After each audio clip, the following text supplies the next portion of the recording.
تو Peoples party اس حد تک نہیں جائے گی، کیونکہ اس صورت میں پھر اسے بھی نقصان کا سامنا کرنا پڑے گا۔ لیکن اس میں کوئی شک نہیں کہ وفاقی حکومت خاصی مشکل میں ہے، اور وفاقی حکومت کے ساتھ اسٹیبلشمنٹ بھی مشکل میں ہے، کیونکہ اگر پیپلز پارٹی قانون سازی میں تعاون نہیں کرتی تو 27ویں ترمیم، جس سے وفاقی حکومت کی بھی بہت امیدیں ہیں اور اسٹیبلشمنٹ کی بھی بہت سارے مفادات اس ترمیم کی منظوری سے وابستہ ہیں، وہ پاس نہیں ہو سکے گی۔ یہاں کچھ لوگوں کا یہ کہنا ہے، جیسا کہ کل وہ خیبر پختونخوا کا جو مشہور ٹھگ ہے جیب کترا اسد کیسر، اس نے بڑی جلدی کی اور کہا کہ پیپلز پارٹی تحریک عدم اعتماد لائے، ہم ساتھ دیں گے۔ تحریک عدم اعتماد کی کامیابی کا دور دور تک کوئی امکان نہیں ہے، اس لیے کہ مسلم لیگ نون کے پاس سادہ اکثریت ہے اور اسے اتحادی جماعتوں کی حمایت بھی حاصل ہے، تو تحریک عدم اعتماد کا تو خواب و خیال، محال اور جنوں ہے، اس سے زیادہ کچھ نہیں ہے۔ لیکن قانون سازی اگر رک گئی، آئین میں ترمیم کا رستہ رک گیا، تو سادہ قانون سازی ہے، عام روٹین کی قانون سازی، وہ تو نہیں رکے گی، کیونکہ اس کی منظوری کے لیے صرف سادہ اکثریت درکار ہے جو حکومت کے پاس ہے۔ دوسرا، اس سے یہ نقصان یہ ہوگا کہ جو سیاسی نظام کی ایک ساکھ بن گئی ہے، جیسی بھی بنی ہے، ہائبرڈ نظام ہے، جس کو جو بھی نام دے لیں کہ یہ مستحکم ہے، اس کے استحکام کو زگ پہنچے گی، وہ تاثر خراب ہوگا۔ صرف پاکستان کے اندر ہی نہیں، پاکستان کے باہر بھی اس نظام کی کمزوری کا تاثر جائے گا، اور بظاہر یہ معاملہ جلدی سلجھتا ہوا نظر نہیں آتا، کیونکہ مریم نواز معافی مانگنے کے لیے تیار نہیں۔ دوسری طرف پیپلز پارٹی کہہ رہی ہے کہ ہم نے قدم قدم پر اس حکومت کا ساتھ دیا اور مریم نواز کا بھی ساتھ دیا۔ جب عمران خان کی حکومت تھی اور سندھ میں پیپلز پارٹی کی حکومت تھی، تو کیپٹن صفدر اور مریم کے کمرے پر جس طرح ایک غلط اور توہین آمیز طریقے سے چھاپا مار کر ان کی تذلیل کی گئی، تو بلاول بھٹو نے ایکشن لیا تھا اور آؤٹ آف دی وے جا کر مریم کا ساتھ دیا تھا، گویا کہ اسٹیبلشمنٹ سے ٹکرا گئے تھے۔ لیکن پیپلز پارٹی کہہ رہی ہے کہ اب وہی مریم پیپلز پارٹی کا اور سندھ کے عوام کا بڑے تحقیر آمیز انداز میں ذکر کر رہی ہیں، ان پر طنز کر رہی ہیں، انہیں بہت ایسے نامناسب الفاظ سے وہ بیانات دے رہی ہیں جن کی وجہ سے سندھی عوام کے دل زخمی ہو گئے ہیں اور پیپلز پارٹی کو صدمہ پہنچا ہے۔ مریم نواز صاحبہ نے پچھلے دنوں 3-4 مرتبہ پنجاب کا ذکر کیا اور کہا کہ پنجابی سے زیادتی نہیں ہونے دی جائے گی، اور پنجاب کی طرف انگلی جو اٹھے گی اسے میں کاٹ دوں گی، اور پنجاب پر تنقید برداشت نہیں کروں گی۔ یہ بات انہوں نے تواتر سے کہی، جس کی وجہ سے باقی صوبوں میں مسلم لیگ نون کی جو قومی جماعت ہونے کی ایک شناخت تھی، وہ تقریباً ختم ہو کر رہ گئی ہے۔ اوپر سے یہ بھی ہوا ہے کہ مسلم لیگ کے سوشل میڈیا کے بارے میں بتایا جا رہا ہے کہ وہ چھوٹے صوبوں کے خلاف پروگرام نشر کر رہا ہے۔ یہاں کچھ لوگ ہو سکتا ہے یہ سمجھیں کہ اشارہ رضوان رضی صاحب کی طرف ہے، جن کی عرفیت رضی دادا ہے، تو ان کی طرف نہیں ہے، کیونکہ انہوں نے جو فکرے کہے تھے اس پر غیر مشروط معذرت انہوں نے اپنے پروگرام میں بھی کی ہے اور سینٹ کی کمیٹی میں بھی کی ہے۔ وہ بات ختم ہو گئی، ان کی حد تک اب کوئی ایشو نہیں رہا، سوائے اس کے کہ سینٹ کمیٹی والے ان کی معذرت قبول نہیں کر رہے، جو کہ غلط ہے۔ ان سے ہٹ کر مسلم لیگ کے کچھ لوگ پختونوں کو، بلوچوں کو، سندھیوں کو نشانہ بنا رہے ہیں، اور اس کا نقصان کیا ہوگا؟ اس کا نقصان سیدھا سادہ یہ ہوگا کہ ان 3 صوبوں میں جو حلقے پنجاب سے نفرت کے لیے بدنام ہیں، ان کو تقویت ملے گی، ان کو طاقت ملے گی، اور مریم نواز صاحبہ کا جو مستقبل میں قومی لیڈر بننے کا خواب ہے، جو سپنا ہے یا پروگرام ہے، اس کو ناقابل تلافی حد تک نقصان پہنچے گا۔ پھر یہ ممکن نہیں ہوگا کہ مسلم لیگ نون اگلے الیکشن میں مریم نواز کی قیادت میں قومی سطح پر کوئی مہم چلا سکے۔ اب یہ بات آپ کے علم میں بھی ہے کہ نواز شریف صاحب کی صحت ایسی نہیں ہے اور بظاہر نظر نہیں آتا کہ وہ اگلے الیکشن میں مسلم لیگ کی انتخابی مہم کی قیادت کریں۔ ہو سکتا ہے اس وقت ان کی صحت بہتر ہو جائے، وہ کوئی ایکٹیو رول ادا کریں، لیکن فی الحال نظر آتا ہے کہ وہ قومی کمپین چلانے سے گریز کریں گے اور گھر بیٹھنا پسند کریں گے۔ شہباز شریف صاحب کا تو کوئی ووٹ بینک ہے ہی نہیں، وہ تو کسی بھی حلقے میں مہم نہیں چلا سکیں گے۔ مسلم لیگ کی ساری امیدیں مریم نواز صاحبہ سے ہیں اور کسی سے نہیں، اور کوئی تیسری شخصیت ہے بھی نہیں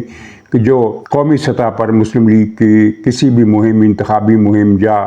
رابطہ عوام مہم کی قیادت کر سکے سوائے مریم نواز صاحبہ کے۔ لیکن یہ جو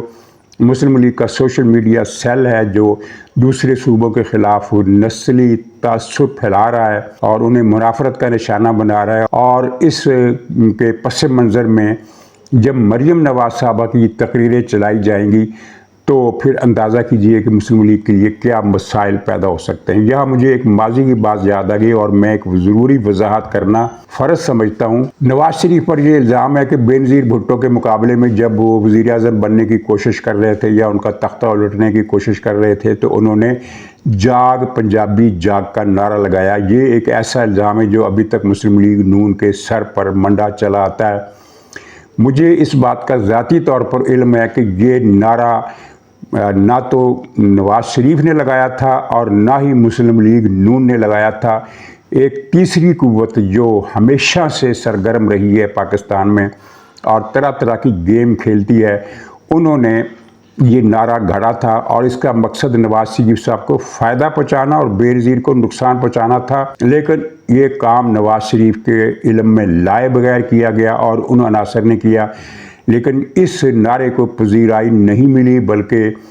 اب خود پنجاب کے اندر اسے ناپسند کیا گیا۔ چنانچہ یہ 2-4 جلوسوں میں تو یہ نعرہ لگا، اس کے بعد پھر یہ نعرہ نہیں لگایا گیا، اور اس کا الزام پیپلز پارٹی نے اس وقت کی جب ظاہر فضا ایسی تھی کہ پیپلز پارٹی اور مسلم لیگ نون میں ذاتی دشمنی کا معاملہ ہو گیا تھا، تو پیپلز پارٹی کے بہت سارے لوگوں نے یہ الزام تواتر سے لگایا اور کئی سال تک لگاتے رہے کہ نواز شریف نے جاگ پنجابی جاگ کا نعرہ لگایا تھا، جو کہ 100%، 101% غلط ہے۔ جن لوگوں نے لگایا تھا وہ کچھ اور لوگ تھے اور اس وقت وہ ظاہر ہے وہ بینظیر کے خلاف تھے، اس میں کوئی شبہ نہیں، اور یہ جو الزام لگانے والے تھے وہ اس وقت پیپلز پارٹی میں تھے۔ اب وہ سارے کے سارے الزام لگانے والے اللہ ماشاءاللہ پی ٹی آئی میں شامل ہے، اور پی ٹی آئی میں شامل ہو کر وہ یہ نعرہ لگاتے، یہ الزام لگاتے ہیں کہ نواز شریف نے جاگ پنجابی جاگ کا نعرہ لگایا تھا۔ ایسا کوئی نعرہ نواز شریف صاحب نے نہیں لگایا تھا، اور یہی وجہ ہے کہ بعد ازاں نواز شریف پختونخوا میں بھی طاقتور ترین لیڈر بن گئے، پنجاب میں بھی بن گئے، بلوچستان میں بھی ان کا بہت اثر ہو گیا، اور سندھ میں بھی انہوں نے سیٹیں حاصل کی اچھی خاصی تعداد میں، یعنی اسمبلی، صوبائی اسمبلی میں ان کی پریزنس تھی، اور قومی اسمبلی میں سندھ سے مسلم لیگ نون کی اچھی خاصی تعداد قومی اسمبلی میں پہنچتی رہی۔ لیکن بعد ازاں پھر ایسے حالات پیدا ہوئے، کچھ مسلم لیگ نون نے خود بھی غلطیاں کی کہ یہ پنجاب کی پارٹی بنتی چلی گئی۔ پنجاب کی پارٹی ہونے کے باوجود مسلم لیگ نون کو قومی جماعت تصور کیا جاتا ہے، لیکن ان دنوں میں جو کچھ ہو رہا ہے، جس طرح مریم نواز صاحبہ تقریریں کر رہی ہیں اور جس طرح مسلم لیگ کے کچھ لوگ دوسرے صوبوں کے خلاف پروپیگنڈا کر رہے ہیں، اس کے نتیجے میں مریم نواز صاحبہ محاصرے میں آ جائیں گی۔ ان کو اس محاصرے کی کوشش کو بلکہ سازش کو ناکام بنانا چاہیے۔ اچھا، نواز شریف اور شہباز شریف میں چپکلش کی خبریں اسلام آباد میں بڑے زوروں سے چل رہی ہیں۔ اس چپکلش کا تعلق تو 2017 سے ہے، جب نواز شریف صاحب کو نکالا گیا تو انہوں نے ایک نعرہ لگایا کہ ووٹ کو عزت دو، اور اس نعرے کی بہت زیادہ عوامی پذیرائی ہوئی۔ جی ٹی روڈ کا مارچ پاکستان کی تاریخ کے یادگار واقعات میں سے ایک ہے۔ اس وقت شہباز شریف صاحب نے اس نعرے کو کاٹنے کے لیے ایک نیا نعرہ دیا، خدمت کو عزت دو، اور باقی جو کہانی وہ پھر کبھی بیان کروں گا۔ ایک لمبی کہانی ہے کہ ہر قدم پر نواز شریف صاحب کو بے اثر کرنے کے لیے شہباز شریف صاحب نے کیا کیا اقدامات کیے، اور بالآخر وہ اپنی وفاؤں کا صلہ پانے میں کامیاب ہو گئے اور وزیر اعظم بن گئے، اور یہ چپکلش اب زیادہ نمایاں انداز میں ہے۔ تو ایمل ولی خان، جن کی پارٹی نے ولی خان کے زمانے سے، پھر اسفند یار ولی خان کے زمانے سے نواز شریف کا ساتھ دیا، اور نواز شریف صاحب نے جب ٹی ٹی پی والے ایمل ولی کی جان کے درپے تھے تو ایک سفارش کی، جب حکومت آئی عمران خان کو گرا کر جو حکومت بنی شہباز شریف کی قیادت میں، تو اس وقت انہوں نے شہباز شریف کو ہدایت کی کہ ایمل ولی کو ایک بنگلہ دیا جائے۔ اب جب انہیں نواز شریف سے چپکلش کی وجہ سے نشانہ بنایا گیا تو پہلے طلال چودھری نے ایک ایسا زہریلا بیان ان کے خلاف دیا جس کا کوئی جواز نہیں تھا، پھر اس کے بعد ان کی سیکورٹی واپس لے لی گئی، اور اس کے بعد ان سے وہ بنگلہ بھی چھین لیا گیا جسے الاٹ کرنے کا حکم نواز شریف صاحب نے دیا تھا، اور کہا یہ جا رہا ہے کہ یہ بنگلہ غیر قانونی طور پر الاٹ کیا گیا۔ تو شہباز شریف کی حکومت نے جو عمران خان کے بعد بنی تھی، تحریک عدم اعتماد کی کامیابی کے بعد، کچھ 100 کے قریب لوگوں کو بنگلے دیے اور سب کے سب میرٹ کے خلاف تھے، میرٹ کے خلاف بنگلے دیے گئے، اور ان میں ایمل ولی خان بھی شامل تھے۔ اور لیکن اب حکومت کو اندازہ ہوا ہے کہ صرف ایمل ولی خان کا بنگلہ میرٹ کے خلاف تھا، باقی سب کی الاٹمنٹ قانونی تھی۔ یہ ایک بڑا افسوسناک واقعہ ہے، اس پر ANP مشتعل ہے، اور پیپلز پارٹی جتنی ناراض ہے اس سے زیادہ ناراض ANP ہے۔ اور کون ہے جو مسلم لیگ نون کو اس کے اتحادیوں سے محروم کر رہا ہے؟ ناظرین، خیبر پختونخوا میں صنم جاوید کو گرفتار کر لیا گیا، جو PTI کی ایک مشہور بہنوں کی جوڑی ہے، اور دونوں بہنیں خیر سے ایک سے بڑھ کر ایک کے حساب سے بد زبان اور بد کلام اور بد گفتار ہیں، ننگی الف ننگی گفتگو کرتی ہیں اور سڑک پر کھڑے ہو کر کرتی ہیں۔ وہ گفتگو جو مرد حضرات بھی نہ کر سکیں وہ یہ دونوں خواتین کر رہی ہیں، اور اس لحاظ سے PTI کا یہ بہت قیمتی ثقافتی اثاثہ ہے، کیونکہ PTI کی ثقافت جو ہے وہ یہی ہے۔ تو پہلے تو وہ اس کی بہن فلک جاوید اسلام آباد سے گرفتار ہوئی، اور اب یہ دوسری بہن صنم پشاور سے پکڑی گئی ہے۔ ایک کہانی چل رہی ہے کہ دراصل یہ وزیر اعلیٰ ہاؤس سے پکڑی گئی ہے، یا وزیر اعلیٰ نے ان کو کوئی بنگلہ دیا تھا وہاں سے پکڑی گئی ہے، لیکن زیادہ تر لوگ جو ہیں وہ یہ کہہ رہے ہیں کہ یہ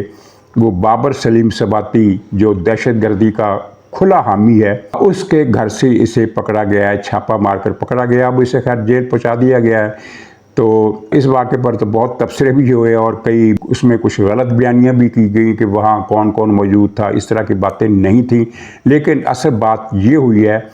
کہ پختونخوا جو PTI کے مفروروں کا ایک اڈا بنا ہوا تھا، ایک ان کی پناہ گاہ بنی ہوئی تھی، بلکہ جنت بنی ہوئی تھی، اب وہاں مفرور جو ہیں وہ بھگدڑ میں ہیں اور اپنے ٹھکانے بدل رہے ہیں۔ یعنی کچھ لوگ یعنی بظاہر تو یہ مفرور تھے، لیکن پختونخوا میں سب کو پتا تھا کہ کون کہاں رہ رہا ہے۔ کچھ کو صوبائی حکومت نے مکانات الاٹ کیے تھے، کچھ کو وزیر اعلیٰ ہاؤس میں رکھا گیا تھا، کچھ کو PTI کے لیڈروں کے ریسٹ ہاؤسز میں یا فارم ہاؤسز میں یا ان کے اضافی بنگلوں میں رہائش دی گئی تھی، اور یہ ان کی تعداد اچھی خاصی تھی۔ تو اب یہ دلچسپ اطلاع آئی ہے کہ سب کے سب کو کہہ دیا گیا ہے کہ اپنے ٹھکانے بدل لو، اور وہ ٹھکانے بدلنے کی کوشش میں ہے۔ اب مجھے نہیں پتا کہ باقی لوگوں کو گرفتار کیا جائے گا یا نہیں، ہو سکتا ہے معاملہ صرف صنم جاوید کا ہو، کیونکہ اس کی گفتگو وہاں جا کر بھی بڑی زہریلی رہی اور بڑے ننگے قسم کے یہ ٹویٹ کرتی رہی اپنے اکاؤنٹ سے، تو شاید صرف اسے پکڑنا ترجیح ہو۔ لیکن اگر دوسروں کی باری بھی آتی ہے تو اس میں بھی کوئی زیادہ حیران کن تعجب خیز بات نہیں ہوگی۔ تو دیکھیے وہاں کس کس کی باری آتی ہے، کس کس کی باری نہیں آتی، لیکن اتنا ضرور ہوا ہے کہ وہاں ان کا امن سکون جو مفروروں کا تھا۔ اور مزے کی بات ہے کہ وہ جو للکارتا ہے نا ٹی وی اسکرین پر آ کر وقاص اکرم، وقاص کیا نام ہے، وقاص اکرم، وہ جنگ والا، وہ اتنا بزدل ہے کہ سب سے پہلے اس نے اپنی جگہ بدلی ہے۔ آزاد کشمیر میں اکھنڈ بھارت ایکشن کمیٹی کے ساتھ حکومت کے جو مذاکرات ہوئے تھے، جس کے بعد اعلان کیا گیا تھا کہ مہاجرین کی سیٹیں ختم کر دی جائیں گی، فی الحال ان کو معطل کیا گیا ہے اور بعد ازاں قانون سازی کر کے ان کو ختم کر دیا جائے گا۔ اور اس پر پھر بڑا ایک شور مچا تھا کہ یہ تو مقبوضہ کشمیر پر بلکہ پورے جموں کشمیر پر جو پاکستان کا دعویٰ ہے اس سے اس کو نقصان پہنچے گا، کشمیر کاز اڑ کر رہ جائے گا۔ تو اس کے بعد اب یہ فیصلہ ہوا ہے کہ یہ 12 سیٹیں جتنی بھی سیٹیں ہیں واپس نہیں ہوں گی۔ ہو سکتا ہے ان کی تعداد میں 2 کی کمی کر دی جائے، لیکن یہ سیٹیں رہیں گی اور ان کو ختم نہیں کیا جائے گا، اور ان کی جو معطلی کی گئی ہے حال میں وہ بھی بس نام کی معطلی ہے، وہ معطل نہیں ہوں گی، ختم بھی نہیں ہوں گی اور معطل بھی نہیں ہوں گی۔ تو یہ بات اکھنڈ بھارت ایکشن کمیٹی والوں کے لیے بڑی پریشانی کا باعث ہے۔ اور قصہ یہ بھی ہوا ہے کہ مذاکرات میں کوئی مطالبہ نہیں منوایا گیا، ذکر ہی نہیں کیا گیا، سارا ذکر ان 2 مطالبوں پر تھا، بلکہ 3 مطالبوں پر تھا۔ ایک مطالبہ یہ تھا کہ یہ 12 سیٹیں وہ معطلی کا فیصلہ ہوا جو اب نہیں ہوگا، جس پر عمل نہیں ہوگا۔ دوسرا فیصلہ کہ جو بڑے بڑے تاجروں اور سیٹھوں کے لیے جو زیادہ بجلی استعمال کرتے ہیں ان کے لیے بھی بجلی مفت کی جائے، وہ مطالبہ مان لیا گیا۔ تیسرا مطالبہ تھا غیر ملکی فوج کو یعنی پاکستانی آرمی کو آزاد کشمیر سے نکال لیا جائے، لیکن کچھ ایسے واقعات ہوئے کہ اس مطالبے پر انہوں نے زور نہیں دیا اور یہ مطالبہ گول ہو گیا۔ جو باقی مطالبات تھے ان کا ذکر ہی نہیں کیا گیا اور نہ ہی ان میں سے کوئی منظور ہوا ہے۔ تو یہ آنے والے دنوں میں یہ کہانی سامنے آئے گی تو میرا خیال ہے اکھنڈ بھارت کشمیر کمیٹی والے اپنا منہ چھپاتے پھریں گے۔ ناظرین اجازت دیجیے، انشاءاللہ اگلے ولاگ میں پھر ملاقات ہوگی، تب تک کے لیے خدا حافظ۔